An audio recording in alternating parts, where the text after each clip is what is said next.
Hello, and welcome back to another episode of What the Heck. Today we're going to be learning about loops. Have you ever been in a situation where you have to repeatedly do the same thing, either until something else happens or until you've repeated for a certain amount of time? This is what we call looping in programming. A loop is a sequence of instructions that are repeated till a certain condition is reached. There are two basic types of loops that we want to introduce to you today: for loop and while loop. Both types of loops are very useful when we want our program to run the same piece of code repeatedly. There are two basic components of loops. The first one is a condition. The second one is the body, or the instructions, or the code that you want to execute. If you remember in our previous video, we learned that a condition can be evaluated to true or false. Same goes here for the condition inside a loop. If the condition inside the loop is evaluated to true, the instructions inside the loop will be executed. If it's evaluated to false, the program will stop running and proceed to the next part of your code. Iteration is another important concept when we use loops. It is the number of times that the instructions inside your loop gets executed. We will explore this concept in a bit more depth when we do our demonstration. Let's look at the loops in a little bit more detail. First, let's look at for loops. A for loop repeats for a certain amount of time, and we can give that certain amount of time to the loop in different ways. For writing a for loop in Python, you start with the word for, and then your condition followed by a colon. Then you will go on to the next line by pressing enter on your keyboard, and the IDE will automatically indent by itself for you. After the indentation, you will write down your instructions. A while loop goes on until the condition inside the while loop is no longer met, or it will go on forever. For writing a while loop in Python, you start by initializing a variable, which basically means assigning a value to a variable. Then start a new line and write the word while, followed by your condition and a colon. After that, press enter on your keyboard and write down your instructions. We also need to change the value of the variable so that it approaches the condition in the loop at one point in time. Now that we've gone through how to write loops, let's have a look at the demonstration on Repl.it. Let's start with an example of a for loop in Python. We're going to make use of a built-in function in Python called range. This function gives us a range of numbers, and we can specify where our range starts and where it ends. For example, if we have range from 0 to 5, we're going to see the numbers 0, 1, 2, 3, 4.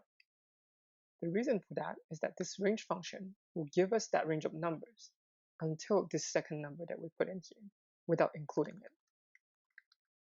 If we put this range function inside our for loop, we're basically giving our for loop 5 numbers, and it will execute the instructions within it 5 times. This is the number of iterations that our for loop will go through. For the condition in our for loop, we will write I in range 0 to 5. I is the variable that will go over the range of numbers given by our range function, and this condition will evaluate to true if our I is within that range of numbers. For the instructions of our for loop, we will just print the word hello, and let's run the program. You see that the word hello is printed 5 times because we give 5 numbers here.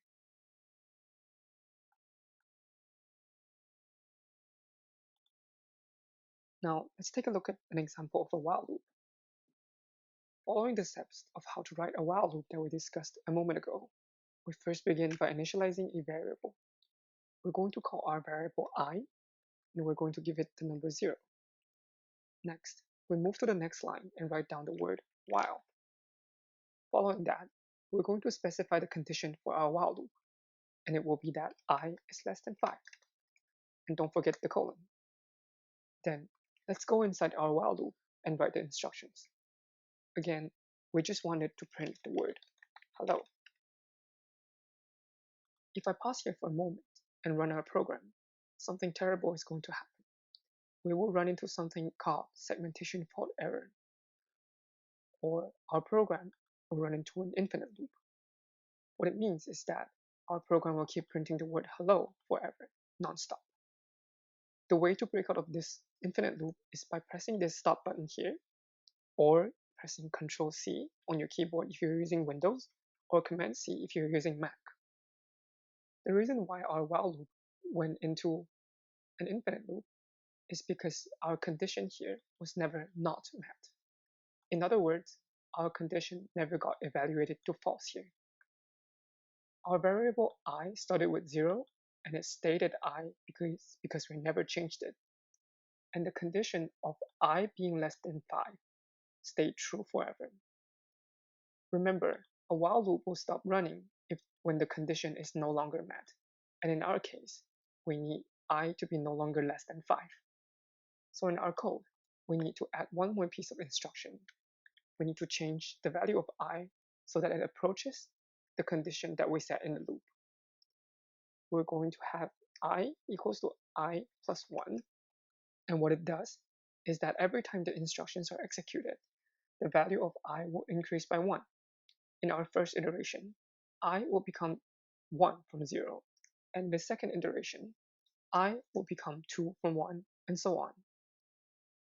Now that we've completed writing our while loop, let's run it and take a look at what happens. We can see that, again, the word hello was printed 5 times. Why 5 times? Let me show you with a modified version of this loop.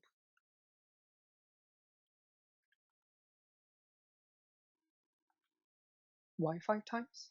Well, let me show you with a modified version of this loop. In a terminal, we can see that at the beginning of our first iteration, the value of I was 0, because that's what we assigned to it first. Next, the line print hello was executed, so the word hello was printed here. The next step was to increase the value of I by 1 by running this line, I equals to I plus 1. And after this line was executed, the value of I became 1.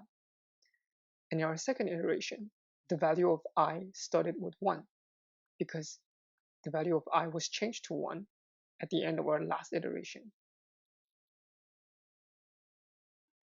This loop went through 5 iterations. In other words, this whole process here was executed 5 times. If we look at the last iteration here, the value of I at the end of the 5th iteration was 5, and 5 is no longer less than 5. So this condition of I being less than 5 was evaluated to false, and our loop stopped running. That is all the basics for loops and while loops. We hope you've come to understand how to write loops, and please check out the challenges that we have for you, where you can try out your understanding of loops on some fun and real-life relevant scenarios. If this video was fun for you, please don't forget to like this video and subscribe to our channel. Follow us on your favorite social media platforms for more fun content from Science Alive, and we will see you in our next video.